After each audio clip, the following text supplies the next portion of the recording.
քարորիայի ժամանակ ես մեկնեցի ճակատ եւ ես այնտեղ ինչ տեսա, դա մի մեծ այսպես բարդակ էր։ Չի ցանկանում լսի անգամ Արցախի հետ վերադարձի իրավունքը, որովհետեւ իր մանկլավիկները ասել են, Արսեն Թորոսյան կոչված Զիբիլը ասել է, որ երկու խաղաղություն կա, մեկը անպատիվ, մյուսը արժանապատիվ։ Չի կռվել արցախցին։ Բարև ձեզ, հարգելի հեռուստադիտողներ, Արմուր լրատվականի տաղավարում այսօր զրուցելու ենք Արցախի ռազմական քաղաքական գործիչ ազատամարտիկ Վահան Բադասյանի հետ։ Բարև ձեզ, պարոն Բադասյան, շնորհակալ ենք մեզ չմերժելու համար։ Պարոն Բադասյան,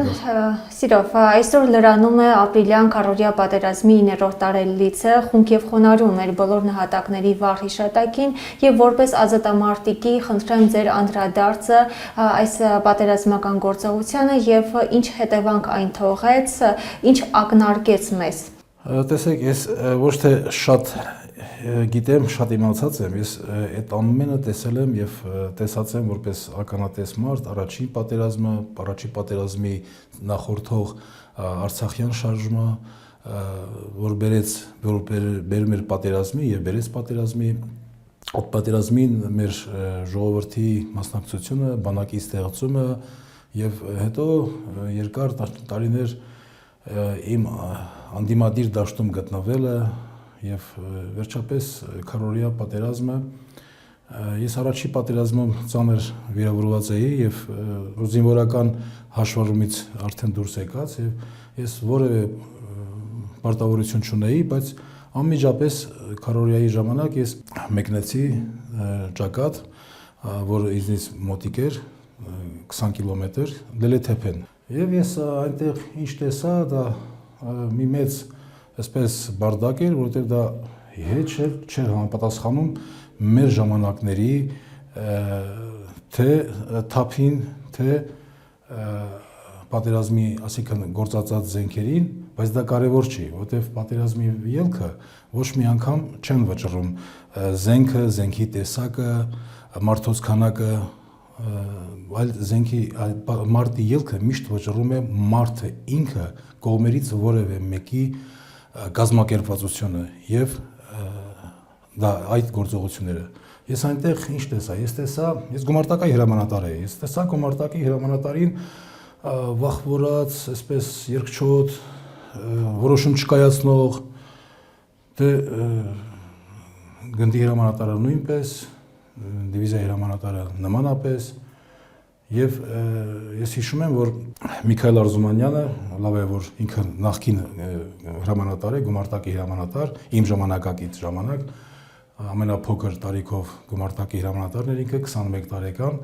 եւ թրծված մարտերով, ինքը զամկամանդույց չէր եւ եկել էր հադրուտ։ Եվ շատ լավ էր, որ ինքը եկավ, ես իրեն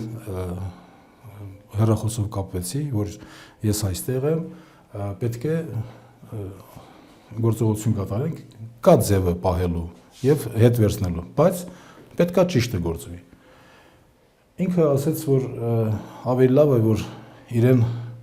վերադասից ասեն, ես վերադասի հետ կապվեցի, ասեցի այստեղ եմ, հիմա մի կողմ դնենք ամեն ինչը, որտեվ ես անցանկանելի անձ եի, որպես քննադատող, որպես ասենքն ես ինչի համար էի դեմ, որովհետև ես ուզում էի տեսնել բանակը ուժեղ, տնտեսությունը հզոր 94 թվականից, դա չէր կատարում, ինչևէ դա չի թեման, ես անմիջապես կապվեցի դրանց հետ եւ Բակո Սահակյանը, որին ես դեմ էի, ինքը անմիջապես հրահանգեց, որ բոլոր հրամանատարությունը տանի ինձ տվեցին եւ ես կանգնեցրեցի, բայց չթողեցին, որ մենք չեղավ հրամանավոր հետ վերցնենք, ինչևէ կանգնեցրեցինք։ Ես այնտեղ տեսա ամբողջովին բանակում տիրում է մի բարդակ, որ, այսինքն ինչ բարդակ, որ հրամանատարը նրան չեն նշանակում, ով որ տիրապետում է զինվորական գործին եւ այդ արվեստին, դա արվեստ է մեծ, այլ նշանակումը, կադրերի նշանակումը կատարվում է ենթարկվելիության, հեշտ ենթարկվելիության աստիճանը, իսկ հեշտ ենթարկվողը դա արդեն գիտեք ինչ է։ Եվ այսպես, եւ ամենակարևորը, որ էլեկտորատին լավ տիրապետ էր, որպեսզի իրենց վերարտադրությունը ապահովեն։ Ինչը եւ չերկարացնեմ, եւ եղավ այն ինչ եղավ։ Եվ տարիներ անց արդեն 4 տարի, 2 տարի անց եղավ հեղափոխություն, ես ինչու միացա այդ հեղափոխությանը, որովհետև այն ինչ ով ինչ ուզում էր, Նիկոլը տվեց նրան, հոգևոր ձևով։ Այսինքն ես ուզում էի, որ բանակը հզորացներ, ինքը դա տվեց, որ անելու է։ Ես ուզում էի, որ տնտեսությունը հզորացներ, դա տվեց։ Այն մեկը ուզում է, որ արդարություն լինի, մեկը ուզում է, որ տնտեսական մենաշնորհներ չլներ, որ թալանը արիլևս վերջանար, ամենը ինքը ամբողջովին տվեց։ Եվ դա եղավ ոչ թե հեղափոխություն, այլ եղավ իշխանափոխություն, խապկանք եւ սահմանադրական կարգը տապալելով իշխանափոխությունը եղավ եւ արդեն 20 թվականին ես տեսա, որ ոչ թե 16 թվականը փառք էր։ Այն ժամանակ գոնե այն ինչ որ պետք էր անեին, իրանք չգիտեին անել, որ պիտի անեին դա։ Երբ որ անողը գալիս էր, այստեղը զիջում էին 20 թվականին ես կարճ մի քանի օրից հետո հայտնաբերեցի հետևյալը, որ դա հայկական քաղաքական վերադասից պատերազմին պատրաստված էր պարտությամբ։ Եվ ես կարող եմ փաստերով, հենց այնպես չէ, ես փաստերով կարող եմ ասել, որ ինչ եւ երկու этаպով, առաջի этаպով զենք զինատեսակի մեջ, սպառազինության մեջ փոփոխություն մտցնելով, դե հայտնի են fake սուերը եւ այլ, եւ երկրորդը, որ շատ կարեւոր է, մոբիլիզացիա չհայտարարելով։ Հայտարարված մոբիլիզացիան կասեցվեց եւ կամավորներին ուղարկվեց։ Իսկ կամավորը դա ինչ է նշանակում։ Մարտից հասկացող մարդը հասկանում է, որ պետք է պատերազմ է գնում, պետք է համալրում կատարվի եւ կցագրում կատարվի։ Համալրում ինչի համար, որովհետեւ ամեն օր զոհ, վիրավոր պետք է մարդիկ համալրվեն առաջերտի մասնագետներին։ Իսկ կցագրել բանակին ինչի համար, որպեսզի հրամանի տակ լինի։ Պարոն Բադասյան, ձեր խոսքում նշեցիք, որ 18 թվականին միացաք այս հեղափոխությանը, ողջունեցիք հեղափոխությունը եւ հոգեվոր առումով ստացաք այն, ինչ որ դուք փնտրում եք, այն ինչ որ ձեզ պետք էր։ Եվ հիմա ձեզ խաբված եք զգում, ինչ որ շատ մեր հայրենակիցները իրենց խաբված են զգում, բայց տեսեք, Նիկոլ Փաշինյանը դեռ շատ վաղուց իր դիրքորոշումը Արցախի հարցով արտահայտել էր եւ կհիշեք, որ հրապարակում կանգնած ասաց հեռացնենք Ղարաբաղցի տականքներին։ Այս ամբողջը թույլ չէր տալիս ձեզ չկանգնելու նրա կողքին։ Ես այդ մասին գիտեի, թեթևակի ճանաչում էի Նիկոլ Փաշինյանին որպես մարդ։ Դա մի կողմ թողնեք, բայց երբ որ ինքը դա ասում էր եւ ասում էր ժողովրդի առջեւ, ես արդեն ընկալում էի, որ ինքը դա արդեն մի կողմ է դրել։ Այն ժամանակ ուրիշ հայացքներ ուներ, ավելի ջահել էր, ավելի անփորձ էր։ Հիմա արդեն պատասխանատվություն ունի եւ ինքը վերցնում է իր վրա պատասխանատվությունը եւ հրապարակայնորեն վերցնում է պատասխանատվությունը եւ ստահակ պետք է լինի մարդը, որ այդքան բաներ ասելուց հետո եւ ասեմ ինքը դարձավ ոչ միայն Հայաստանի Հանրապետության առաջնորդը, ինքը ամբողջ հայ ազգի առաջնորդն էր այդ օրերին։ Ես իհարկե ամաչում եմ, որ դրա համար որ իրեն աջակցել եմ, բայց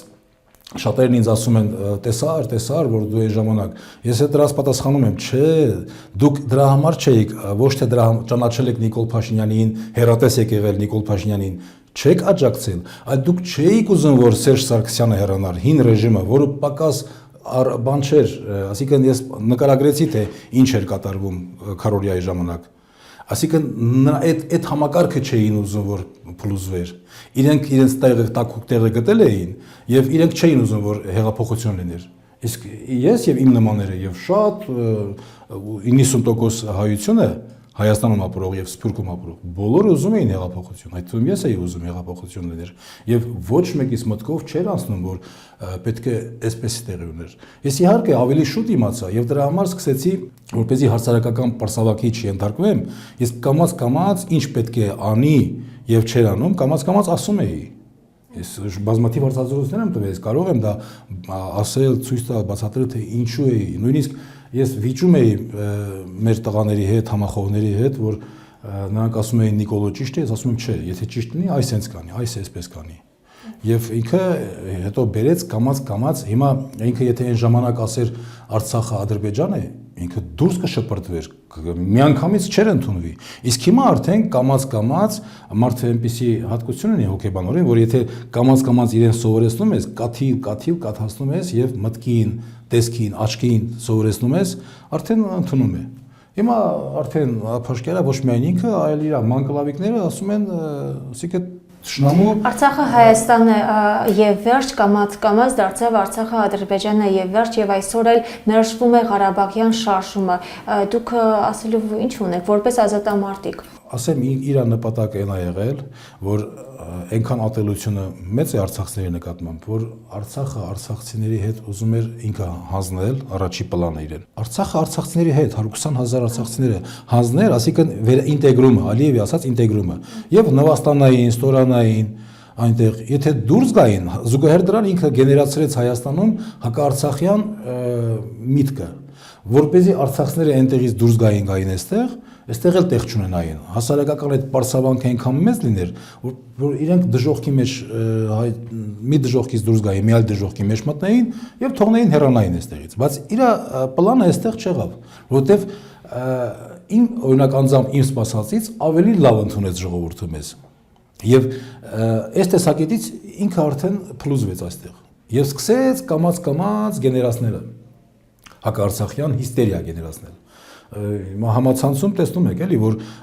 ինչքան ֆեյքեր, ինչքան մարդիկ, ռեալ մարդիկ էլ կան, չէ՞, որ ատում են արցախցիներին, շատ կան ռեալ մարդիկ։ Այսօր այո, բավականին թիրախավորված են արցախցիները։ Մենք պետք է ձգտենք, ունենալով Հայաստանի adekvat իսկական հայ մարդկանց հետ միասին, մենք պետք է այդ հայ մարդկանց օգնենք, արցախցիներից պետք է օգնենք, որպեսզի կանգնեցվի հակաարցախյան այդ հիստերիան եւ միավորվի տեսակը միավորվի, հայրենասեր տեսակը միավորվի եւ միասին հակահարված տանք այդ մտքին։ Հիմա Նիկոլ Փաշինյանը դա է ուզում, որ ինքը որ արցախցիները այստեղ չլինեն, այստեղից գնան։ Այն բնակարային ծրագրերը բանը դրանք լրիվ թե մեզ կուտ տալու, թե հայաստանյան հայ հատվածի, իսկական հայ հատվածին, որ հեսա հարցերը լուծում են, բայց դա սուտ է լրիվ։ Դա լրիվ սուտ է, չէ՞, դա չի լինելու, դա սուտ է։ Այն 3 միլիոն, 5 միլիոն, իզուր տեղը ջուր մի ծեցեք, սիրելի հայրենակիցներ, դա չի լինելու։ Այդ խմբերը չի լինելու, ինքը չի ուզում այդ գումարը դա։ Ադախ այդ գումարը չկա, երկրորդն էլ չի ուզում տա, ինքը չի ցանկանում որ տա, ինքը չի ցանկանում լսի անգամ Արցախի հետ վերադարձի իրավունքը, որովհետև իր մանկլավիկները ասել են, Արսեն Թորոսյան կոչված Զիբիլը ասելա, որ պարզ ասելա, որ լկտիաբար ասելա, որ մենք կապ չունենք դրանց, եթե ուզում են գնան դեղ ապրեն, թող իրենք գնան։ Դա Հայաստանը դրա կողմ չի կարա լինի։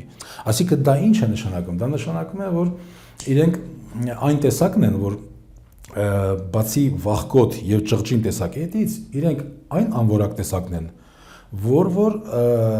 բայց այդ անորակ տեսակը եկեք տեսեք երկիր է ղեկավարում, այն անորակ տեսակն են, որոնք որ վախենալով թշնամուց ասում են եկեք խելոք մնանք, իր պայմանները կատարենք, որպեսզի մեզ չխփեն, բայց այդպես չէ, դա ավելի է խփում եւ ավելի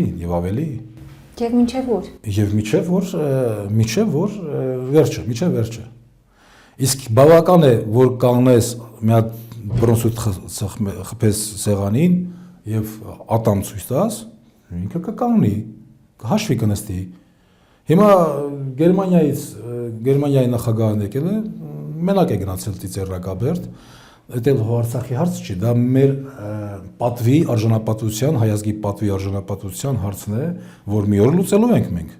100 տարի անցնի, 200 տարի անցնի, պիտի լուծենք դա եւ լուծելու ենք։ Նիկոլը գալի եւ նիկոլականները գնալու են, ազգի իսկական տեսակը պետք է իշխի երկրին։ Այն տեսակը, որ իրոք առաջնորդ է։ Հիմա ասիկ ինչ ենք ասում առաջնորդ ասելով։ Առաջնորդ ասելով ես հասկանում եմ, որ մարդը պետք է իր կյանքի գնով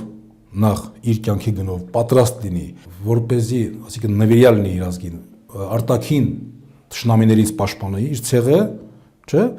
Եվ պատասխան տա խաղաղ պայմաններում նրա կեցության, նրա ուտելիքի, նրա տնտեսության, կրթության համար պատասխան տա եւ այդ ամենը կազմակերպի ինքը, բայց առաջի հերթին անվտանգությունը եւ անվտանգությունը մարդուն վայել արժանապատվությամբ, որտեվ երկու խաղաղություն կա, մեկը անպատիվ, մյուսը արժանապատիվ։ Հիմա եթե դուք ընտրում ես, ասում ես խելոք մնաք որ մեզ, դա անարժանապատվությունն է, ասիկան այդ տեսակը իրավունք չունի լինի առաջնորդ եւ ղեկավարի։ Եվ ես այնքան ուրախ եմ, որ ժողովուրդը կամաց հիմա տեսնում է եւ վերջերս տեսանք, որ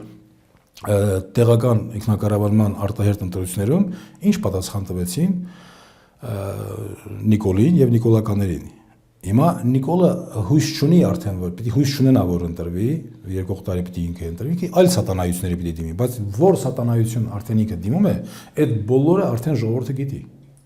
Այդ բոլորը գիտի արդեն ինչ սատանայությունների ինքը դիմելու։ Պարոն Բադասյան, Արցախայության մեծամասնությունը հակված է կարծելու, որ այո, այս իշխանությունը պետական մակարդակով հակաարցախյան քարոզ է տանում, եւ դուք ձեր խոսքում եւս այդպես նշեցիք, որ պետական մակարդակով այսօր արցախցիների դեմ քարոզ է իրացվում։ Կհիշեք անշուշտ, որ Ալեն Սիմոնյանը հայտարարեց, որ մնայիք, կռվեիք, չի կռվել արցախցին։ Դե գիտեք, դա ծիծաղելի է, երբ որ ինքը իրենք հանձնում են Արցախը, դե ֆակտո միջազգանորեն հանձնում են եւ արդեն ինչ է գալիս, արդեն Ռուսաստանին այլ բան չի մնում, Ալիևը գնում է Ռուսաստան, Պուտինի մոտ ասում է՝ «Տավարիշ Պուտին, Այնա ինքը պրիզնատ եղավ, որ Արցախը Ադրբեջան է։ Դուք ինչու եք այստեղ գտնվում։ Իսկ Պուտինը այնտեղ գտնվում է որպես զոնա կոնֆլիկտ է, չէ՞։ Իսկ դու այստեղ ինչու ես գտնվում։ Լավ, հարց չկա, այստեղ գտնվի, բայց դա իմ քաղաքացիներն են, Նիկոլն ասաց, Փաշինյանն ասաց, որ իմ քաղաքացիներն են, իսկ իմ քաղաքացիները անօրեն զինված են։ Եվ ես ցավում եմ եւ պատասխանատու եմ իմ քաղաքացիների անվտանգության համար։ Անօրեն զենք կա, այդ զենքը պետքա հավաքենք եւ դու պետքա թույլ տաս, ես սպեցօպերացիա կատարեմ։ Ինչպես դու արել ես Ուկրաինայում եւ երևի թե հաստատ ինքը Պուտինը իրավունք չունի Ուկրաինային ինքնիշխան պետություն է սպեցօպերացիա կատարի, բայց կատարեց, ուժով կատարեց։ Ինքը արդեն իր սուվերեն տարածքն է եւ ինքը իրավունք ունի կատարելու սպեցօպերացիա։ Պուտինն էլ հավանաբար ասաց, լավ, ինչ ուզում ես արա, միայն մի կոտորի։ Եվ այդպես էլ եղավ։ Սկզբից մի քիչ կոտորեց, մի քանի հոգի կոտորեց, ծերերի մանուկների, արդեն մնացած է եւ բացի դրանից մարտական մարդիկ կհասկանան, որ մարտը ինչ է, ասիկա սովի ենթարկված մարդիկ արդեն երբ որ սովալուկ են իրեն մարդիկ, նա արդեն ուղիղ բջիջները չի աշխատում, որտեղ մարդ արարածը բացի բանից հոգևոր սնունդից նաև ամենակարևորը պիտի ընդունի բան սնունդ, էլի։ Այո, սննդային պիտի ընդունի։ Եվ այդ սննդային նյութը չի ընդունել, ինքը չի կարողանում մտածի եւ ամեն ինչ իր հուսահատական եւ իր մոտ առաջանում է էքստեզենցիալ ճգնաժամ։ Եվ այդպիսի էքստեզենցիալ ճգնաժամի վիճակում հիմա ասում են զենքերը թողել եք, զենքերը ո՞նց է։ Դա է ուզում հիշեցնել, ասում են 5 միլիարդ։ Հիմա բացի նրանից, որ էքստեզենցիալ ճգնաժամի մեջ գտնվող մարդը, ասենք այս կլոր սեղանի վրա Ղարաբաղներ բոլոր կողմերից հարձակվել են։ Մի կողմը պահել է, մի կողմը չի կարողացել նահանջել են եւ որտեղից որ մտել են, իրեն գնացել են այս պահողների թիկունքը կտրել եւ թողել շրջափակման մեջ եւ այդպես ամենտեղ։ Միայն Ստեփանագերտն էր մնացել։ Այսպիսի պայմաններում եւ բացի դրանից որ սովալուկ են, սոված են, բանի ճգնաժամի մեջ են, էքստեզենցիալ ճգնաժամի մեջ են, դրան գումարում են նաեւ մենակ լինելու բանը, որ ես մենակ եմ։ Այսինքն օգնություն չկա, то есть Հայաստանը որպես անվտանգության երաշխավոր գոյություն չունի։ Իսկ Հայաստանի հայրենասեր մասսայի մարդկանց աչքին առջև ինքը արդեն այդ օպերացիան կատարել էր, որ մարդկանց աչքն ու միտքը կամաց սովորեցրել էր, որ այնտեղ պիտի մնան բլոկադայում։ Ինքը արդեն մշակել էր։ Այսինքն ամբողջ ազգին ինքը մշակել էր եւ հիմա այդպիսի պայմաններում դու այդ գործողությունն անես եւ հետո ասես բա կռվեիր, թե կռվեիր, ասիկը մենք երկու ելք կար, կամ պիտի կռվեինք միջև վերջ մահանայինք, որ կներ էշ նահատակ, կամ պիտի մենք դուրս գայինք փաթեթով ամբողջովին, որը որ եղավ, ամբողջովին փաթեթով երբ որ դուրս ենք եկել, մենք ձեռք ենք բերել շատ կարեւոր իրավունք, միջազգային իրավունք ենք ձեռք բերել, հետ վերադարձի իրավունք։ Եթե օրինակ այնտեղ մնացածն էին մի քանի 100 մարդ գոնե հարցը կփակվի, իսկ այնտեղ մնացել են ընդամենը 10-13 մարդ, ովքեր որ այն մարդիկ, adekvat մարդիկ չեն, էլի, նրանք չեն կարող թիվ կազմել։ Դրա համար այնտեղից հարցը բարձրացրեց, որ Պուտինը այնտեղից հեռանա, ասիկ ռուսները այնտեղից հեռացան։ Եվ իմ կարծիքով իհարկե, ինչու ռուսները հանձնեցին ռազմաքաղաքական ղեկավարին։ Որովհետև նրանք կարծել են, թե մի 4-5,000-20,000 մարդ կմնար, բայց երբ որ տեսան փաթեթով դուրս են եկել,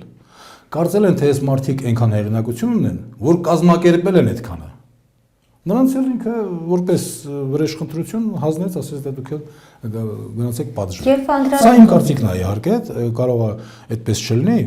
արել հարց լինի, բայց այսպեսի պայմանները հիմա ինքն էլ ասիկը բաների այդ Ալեն Սիմոնյանների ինչ որ իրանց թիմակիցների մոտ որ հետո քաղաքացիները որ բա դուք կռվեիք, բա կռվեիք, չհասկացա, այս դեպքում ասիկին ինչպես կռվես, երբ որ պատերազմի բանը չկա, կռվելու իմաստը չկա։ Նույնիսկ եթե հաղթեսել այդ կռվում, որ անհնարին է, դու չես կարող այդտեղ մնալ։ Անընդհատ կբերեն եւ ի վերջո բանա միջազգային իրավունքով նաեւ բան կա, դաշնակիր կա կնքված Շուշիի, Թուրքիայի եւ Ադրբեջանի միջև եւ Պակիստանի օգնություն։ Այսինքն այդ 8000 զինվորը, որ արցախցիները կային, ինչպես կռվեին, ինչպես պետք է բանանային, էլի, եւ անընդհատ կբերեին եւ կոտորած կլներ։ Այ ինքը դա էր ուզում, որ միջև էր կոտորվեիք ու չգայիք այստեղ։ Որ հլա ձեր իրավունքի հարցնել բարձրացնենք։ Արցախցիների միջազգային այդ հետ վերադարձի իրավունքը միայն դա կարող է եւ իրավունք ունի բարձրացնել եւ պարտավոր է, բայց հիմա այսօր դրությամբ դա չլինում Հայաստանի Հանրապետության կառավարությունը որպես միջազգային սուբյեկտ, որ չի կատարվում։ Եվ սա է սա ոչ միայն մեր դժբախտությունն արցախցիներից, այլ սա ամբողջ ազգի դժբախտությունն է, որովհետեւ հասկացող մարդիկ հասկանում են, որ Արցախը դա դարպասն է Հայաստանի եւ միջնաբերդը։ Դարպասը բացեցի, միջնաբերդը հանձնեցին, արդեն գալիս են քո ամրոցը։ Պարոն Բադասյան, ձեր խոսքում անդրադարձաք Բաքվում պահվող Արցախի ռազմաքաղաքական ղեկավարությանը, որոնց դատավարությունը այս օրերին տեղի է ունենում Բաքվում։ Դուք տեսնում եք տեսանելի արդյունք, գործողություններ, որոնք այս իշխանություններն են կատարում նրանց վերադարձի հետ կապված։ Նույնպես ամեն ինչը գերիների վերադարձը, պատանդների վերադարձը այստեղ դա միակ պահանջատերը պետք է լինի Հայաստան Հանրապետության կառավարությունը։ Եթե կառավարությունը ցանկանա սրտանց, ապա անմիջապես մի քանի ամիսից ամենաուշը նրանք վերադարձած կլինեին։ Բայց հիմա ինքը ամեն ինչ անում է, որ նրանք այնտեղ պահվեն։ Ամեն ինչ այս կառավարությունը անում է, որ նրանք այնտեղ պահվեն եւ որպես ապացույց, եթե հակադարձեն, թող ցույց տան ինչ քայլեր են կատարել։ Եթե իրենք ոչ հրապարակավ քայլեր են կատարել, հետո ասում են դե պարտադիր չէ որ դա ձեզ ասեք։ Չէ, այդպես էլ չի։ Այդտեղ գաղտնի ոչ մի բան չկա։ Դա պետք է լրիվ արվի հանրահանդես պայմաններ։ Բայց որ Բաքվում պահվող Արցախի ռազմաքաղաքական ղեկավարությունը գաղտնիքների է տիրապետում, որը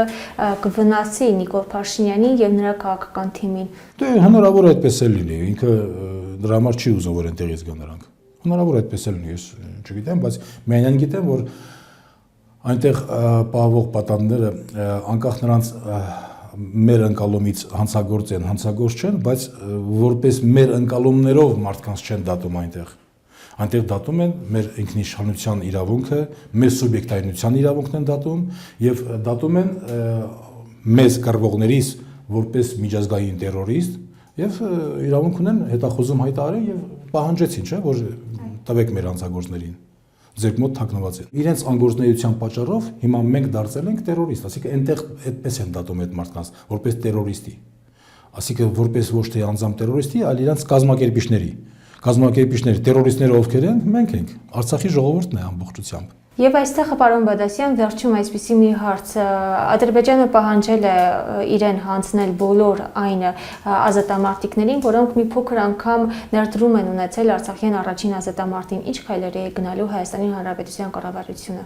Ես չգիտեմ ինչ քայլերի է գնալու, եթե այսպես շարունակվի, ինքը պետքա ցուցակ կազմի եւ ազգի կեսին տա, կեսին հանձնի։ Որ իհարկե չի կարող, ես համոզված եմ, որ չի կարող, որովհետև իր կյանքին շատ քիչ է մնացել, ամենաշատը ինքը ունի